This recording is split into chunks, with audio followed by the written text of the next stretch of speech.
예, 돈이 되는 뉴스 시작합니다. MTN 차영주 전문위원과 함께합니다. 안녕하세요. 안녕하십니까. 시장이 굉장히 강한데요. 일단 네. 시장 코멘트 왜 이렇게 강한 거예요?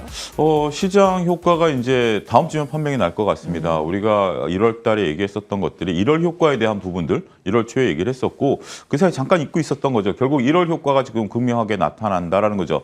1월 초에 신한투자증권에서 나온 리포트를 보게 된다라면 1월 효과를 이제 예측했었던 그런 리포트인데요. 거기서 가장 중점이 외국인들이 들어와 준다라면 전제 조건을 달았어요. 그러면 예. 1월 효과가 분명히 과거에 이제 나타났었고 외국인들이 안 들어온다라면 12월 달에 기관의 그 물량들이 1월 달에 항상 초래가 되기 때문에 그런 부분들이 이제 나오면 1월 효과는 없을 것이다라고 이제 나왔었는데 거기서 방점은 그거죠. 외국인들이 들어온지를 체크하자라고 봤고 예. 외국인들이 들어왔다라는 거죠. 외국인들이 들어온 이유는 무엇이냐라고 봤을 때 두 가지 이유를 들 수가 있을 것 같습니다. 환율이 1,300원대에서 1,200원대로 떨어지면서 예. 환율 효과를 볼 수 있었다라는 것에 대한 부분들이 1차적인 것이고요. 그다음에 오넨커께서 당잠사에서 항상 말씀하셨던 것들이 글로벌 IB들이 중국과 아시아 특히 한국에 대한 그러한 시각들이 선진국 대비해서는 많이 우호적인 환경이다라는 거죠.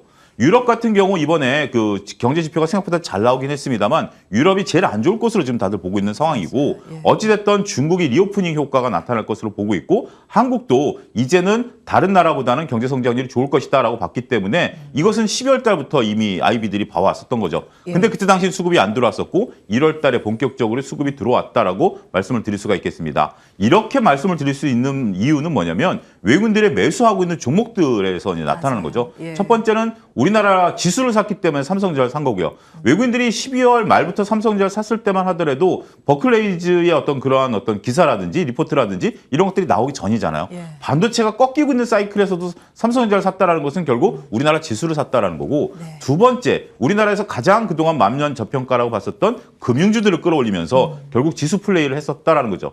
아쉽게도 다른 쪽으로 옹기가 퍼지지는 않았었습니다. 그렇기 때문에 우리나라의 펀드멘탈을 봤다라기보다는 전반적인 지수 플레이를 했었고 최근에는 그 또 미묘한 움직임들이 보여지죠. 금융주에서 좀 빠지고 2차 전지로 들어가는 모습들 보이면서 그리고 빈집이라고 불렸던 자동차, 건설, 조선 쪽으로도 다시 들어온다라고 본다라면 전반적으로 이게 펀드멘탈과 상관없이 수급으로 지금 버티고 있는 장이다라는 것이죠.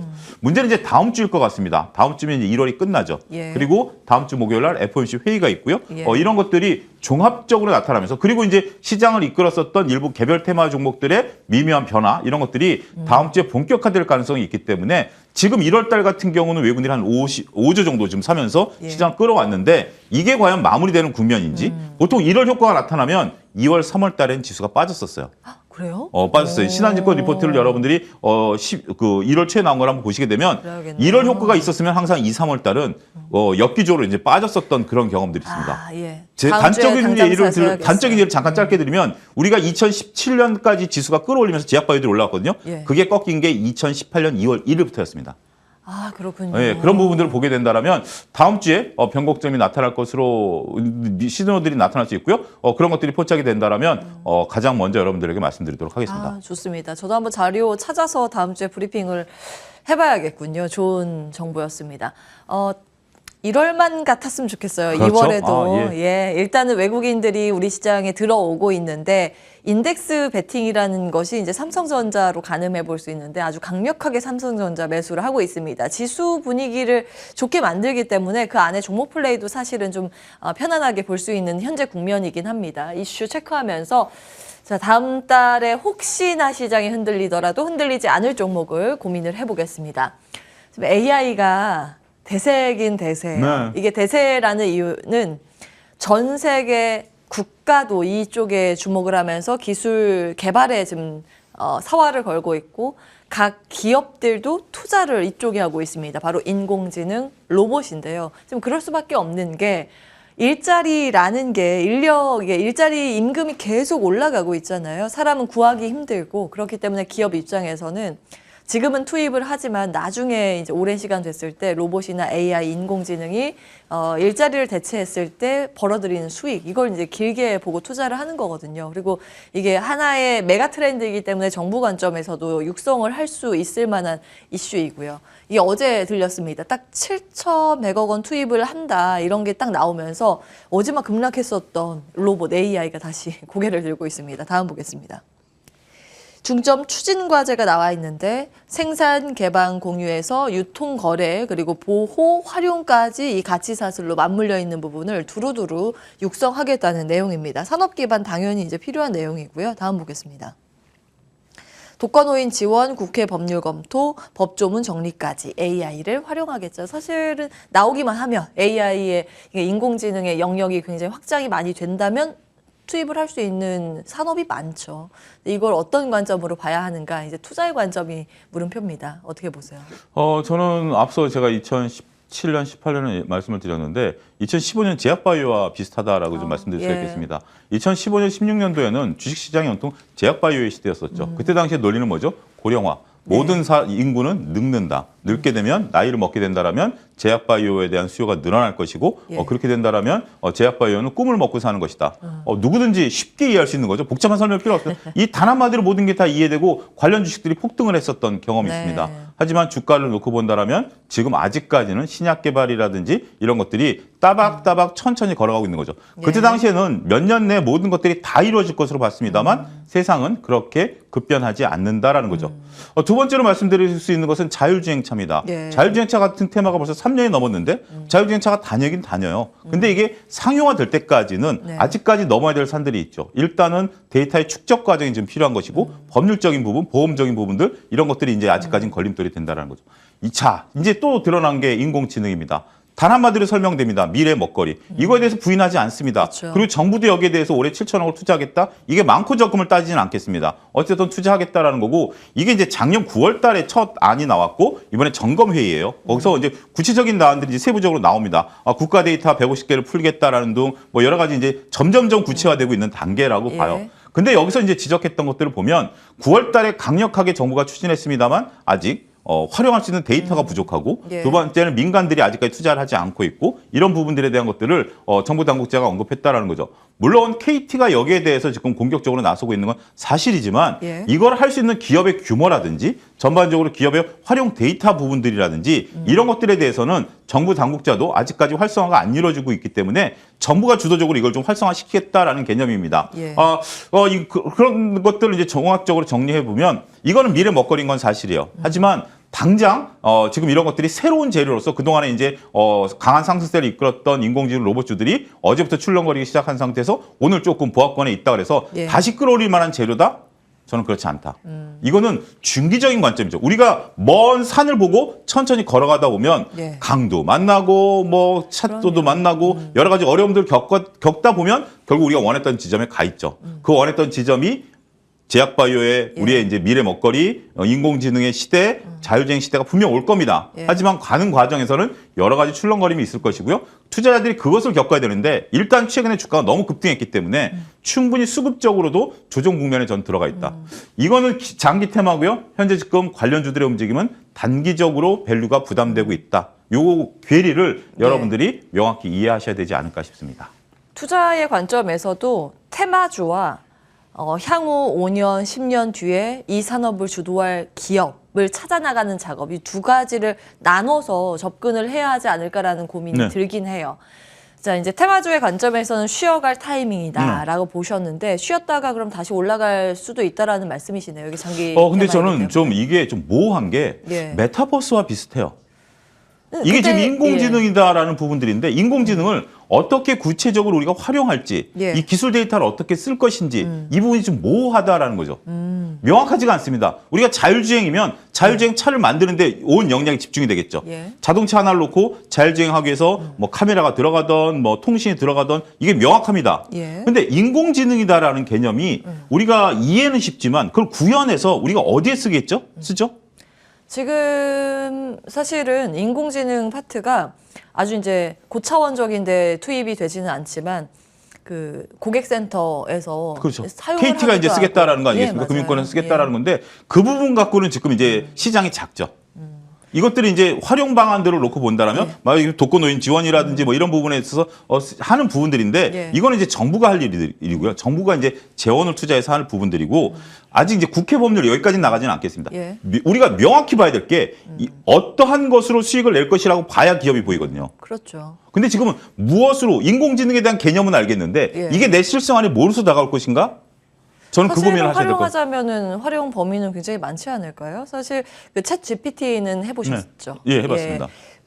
뭐 지금 아주 만족도가 높은 단계는 아닙니다. 이제 올해 다시 다음 버전이 나온다고 마이크로소프트 쪽에서 오픈 AI에서 이야기를 하긴 했는데 챗 GPT를 썼을 때 좀 놀라웠던 건 그동안 이제 포털 사이트에서 내가 만약에 미국의 GDP 4분기가 궁금하다. 미국 GDP 4분기 이렇게 검색을 해야 나오잖아요. 그런데 거기에다가 미국 GDP 4분기가 어떻게 되고 과거에는 어땠어? 이렇게 물어보면 그 내역이 쫙 나오잖아요. 과거 데이터부터 이렇게 알아서 정리를 해주는데 그게 조금 더 고차원적으로 개발이 된다 그러면 사실 요즘 많이 기대를 하고 있는 게 비서, 이제 구독 서비스의 활용 가능성이 있기 때문에 마이크로소프트에서도 이제 적극적으로 투자를 하고 있는 거고 그거를 사실은 많은 사무직이 대체가 되지 않을까라는 생각도 해봐요. 물론 이제 먼 미래겠습니다만 그렇기 때문에 지금 당장에는 수익이 발생한다기보다는 대기업과 정부 위주로 막대한 자금을 투입할 거란 말이죠. 그러면 그 자금을 받아서 개발을 하는 기업들 입장에서는 긍정적인 내용이 아닐까라는 생각도. 근데 제가 지금 오뎅컬 얘기를 예. 듣다 보면 굉장히 논리적인 모호하다라는 모호성이 너무 남다라는 거죠. 그래요. 이걸 가지고 비서를 대체한다? 그거에 대한 논리적인 근거는 없는 거죠. 근거는 가능성은 없죠. 있는 지금은, 거죠. 가능성밖에 그렇죠. 지금은 그렇기 논할 수 때문에 없기 때문에. 저는 이게 굉장히 좀 우리가 그러니까 정확히 디테일하게 들어가 차라리 그렇다라면 버클레이즈가 얘기한 것처럼 AI 들어가는 칩 쪽으로 볼 수 있겠죠. 삼성전자가 반도체. 새로운 트리거를 만들어내기 때문에 AI 칩 때문에 우리가 이제 서버용 칩에 대한 수요가 이제 감소했지만 이 칩을 AI 칩이 대체할 것이다라고 얘기한 부분들에 대해서 그다음에 KT가 이번에 자체적으로 삼성전자 칩을 이용해가지고 자기네들이 그 구현할 수 있는 하드웨어를 개발하지 않았습니까? 이런 부분에 대해서는 저는 인정한다라고 봐요. 하지만 이게 앞으로 진화하는 과정에서 과연 비서가 될 것인지에 대한 것들도 검증이 필요할 것이고 여기에 투자 대비 효과는 그럼 어떻게 될 것인가? 가장 저는 이 투자 대비 효과를 따지는 게 전 드론이라고 봅니다. 우리가 드론 택시 얘기를 합니다만 드론 택시를 투자해서 만들어 놓은 드론이 과연 몇 대나 팔릴 것인가? 그런 개념으로 좀 봐야 된다. 이 방향을 제가 거부하는 건 아닙니다. 맞습니다. 근데 기업이라는 것은 이쪽에 투자해서 투자 수익을 만들어내야 되죠. 투자 수익을 만들어내야 되는데 불과 시제품 몇 대 만들어내가지고 이 산업이 개화된다라고 했을 때 과연 기업들은 막대하게 그것을 만들어내기 위해서 엄청난 자원을 투자했는데 손해 지는 건 없다. 그럼 과연 기업들이 투자할 것인가라고 봤을 때 제가 사장이라도 투자하지 말라고 그러죠. 그래요. 그런 부분들이기 때문에 자 이것은 이렇게 정리가 가능할 것 같아요. 이 트렌드는 꾸준히 살펴야 되고 계속해서 중간에 테마주들은 올라올 겁니다. 근데 결국 이런 것들을 여러분들이 투자하시려면 저는 이렇게 말씀드리고 싶어요. 많은 사람들이 관심을 가질 때는 오히려 관심을 끄십시오. 지금같이 모든 사람들이 이 주식을 바라보고 있을 때는 지금 더군다나 꺾였을 때는 먹잘 것이 없어 보입니다. 하지만 이 트렌드는 꾸준히 갈 것이고요. 이제 또 다른 테마들이 나오면서 지금 이제 어제 나왔던 이제 원격 진료 같은 테마들이 나오지 않습니까? 그러면서 이 테마가 잊혀질 겁니다. 그럴 때 사서 묵혀두시면 분명히 또 다른 이제 국회에 대한 논의, 정부가 또 다른 지원책 지금 회의 계속할 거거든요. 그때마다 들썩거릴 겁니다. 그때 그렇군요. 이익을 실현하시고 다시 내려오고 이렇게 해야지 지금 당장 이런 것들이 구현이 되면서 이익을 창출할 것이다. 이거는 조금 거리가 있다. 이렇게 정리해드리고 싶어요. 사실은 지금 AI라는 단어가 모호하다고 말씀을 주셨는데 그건 당연합니다. 왜냐하면 이제 시작을 그렇죠. 한 단계이기 때문에 지금은 미래 AI가 어디에 쓰일지 전혀 모르는 상황이고요. 맞습니다. 발전 경로 자체도 지금은 사실은 꿈의 영역입니다. 저희가 이제 그 미래를 그려가는 일종의 희망 회로를 돌리는 과정에 불과한 것도 사실입니다. 다만 이제 AI에 대해서 이 먼 미래에는 활용도가 필요한 곳들이 많을 당연히 것이라는 있죠. 것에는 이제 공감을 해주신 거고요. 이 상황과 주식의 반응과 좀 나눠서 볼 필요는 있습니다. 그래서 사실 이게 참 모호한 게 우리가 이제 그 메타버스 그러면 메타버스 설명하면 어렵지만 아바타 그럼 딱 이해되는 것처럼 영화 아바타. 아바타처럼 그게 이제 메타버스 설명할 때 가장 좋았죠. 지금 인공지능 설명 굉장히 복잡하지만 챗봇 딱 그런 모든 것들 다 이해가 되죠. 인공지능은 챗봇만 있는 게 아니에요. 여러 가지 분야 중에 하나의 일정 섹터가 챗봇일 뿐인데 우리가 그렇게 이해를 했었던 부분들이다라는 거죠. 자, 이것은 여러분들이 투자하시는 입장에서 본다라면 장기적으로 계속해서 시장에 재료를 줄 것이고요. 그 재료가 들어가면서 관련들의 움직임들이 있을 것이기 때문에 장기 테마로서 여러분들의 매매 트레이딩 관점의 접근이 유효하지 않을까 싶습니다. 사실 이것도 떠올려 볼 봄직해요. 이제 가까워게 볼 만한 테마 이제 메타버스를 말씀 주셨지만 저는 그걸 생각해요. 닷컴 버블 시절에 그렇죠. 사실은 그때 정말 많은 기업들이 이렇게 테마성 움직임으로 급등을 다 했거든요. 근데 그 당시에 또 수익을 번 사람이 있기 때문에 그 이제 트레이딩 영역입니다. 그쪽과는 이제 거리가 있는 분이시기 때문에 추가적으로 테마주에 대해서 질문 드리지 않겠습니다. 다만 그때 닷컴 버블을 뚫고 살아남은 기업이 무엇인가 몇 기업이 있잖아요. 있죠. 지금 어떤 기업이죠? 마이크로소프트가 대표적인 기업이죠. 예, 예. 마이크로소프트가 대표적인 기업인데 그때 당시 투자하셨던 분들은 지금 엄청난 부를 할 수 있었던 그러니까요. 거죠. 우리가 예. 그랬었던 부분들인데 그렇기 때문에 그러니까 경로를 생각하면서 진정하게 그 미래의 AI로 부를 창출할 수 있는 기업이 무엇인가는 계속 이제 우리가 고민을 그렇죠. 해야 합니다. 그 혹시 후보군 중에 보고 계신 게 있으세요? 저는 지금 아직까지는 우리 규모의 경제를 봤을 때는 예. 아직 우리 국내에는 없다. 아. 삼성전자 같은 경우도 여러분들 4만 원대 샀으면 지금 정도, 그러니까 호스 4만 원대, 그게 지금 거의 300만 원 수준이니까 예. 부를 주체할지 않을까라는 건데 삼성전자도 4만 원부터 300만 원 올라올 때까지 치킨 게임을 몇 번을 겪으면서 이겨냈었던 예. 그러한 굴곡들이 있어요. 그렇기 때문에 지금 당장 무엇을 본다라는 것이 참 많은 분들이 그걸 원하시는데 그게 참 쉽지가 않다. 하지만 그런 것들이 발견될 때마다 예. 발견이 되면 바로 말씀드리도록 하겠다라는 약속은 꼭 하겠습니다. 사실은 그걸 딱 정확히 맞춘다 하기에는 신의 영역이겠죠. 근데 그렇죠. 저희는 이제 추측을 할 그런데 수밖에 없는데. 단기적으로는 지금 이 뉴스 이전에 주가가 너무 급등해 버렸기 때문에 지금은 조심스러운 구간이다 싶어서 제가 더 기술적인 말을 아끼는 부분? 겁니다. 예, 예. 차라리 이런 뉴스들이 지금 이제 막 튀어나왔다라면 이제 주가들이 올라갈 수 있겠죠. 충분히 가능성은 있죠. 하지만 지금 이전에 주가들이 많이 올랐었기 때문에 지금 국면에서는 예. 이 뉴스가 새로운 뉴스가 아니기 때문에 조심하자 이렇게 말씀드릴 수 있겠습니다. 예.